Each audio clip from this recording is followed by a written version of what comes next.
আমি তার প্রথম না, দ্বিতীয় ভালোবাসা ছিলাম।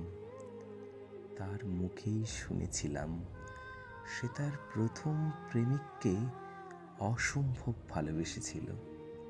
তাকে পাওয়ার জন্য কত পাগলামি করেছিল, কিন্তু তবুও সে তাকে ভালোবাসেনি। আমি সেদিন শুনে বলেছিলাম, এতটা ভালোবাসার পরেও মানুষ কিভাবে ছেড়ে চলে যায়। তার প্রাক্তনের প্রতি এত ভালোবাসা দেখে আমি সেদিন তার প্রেমে পড়ে গিয়েছিলাম। আর মনে মনে ভেবেছিলাম, যে তাকে ভালোবাসেনি তাকে যদি সে এতটা ভালোবাসতে পারে, তাহলে যে তাকে ভালোবাসবে সে তাকে কত ভালোবাসতে পারে।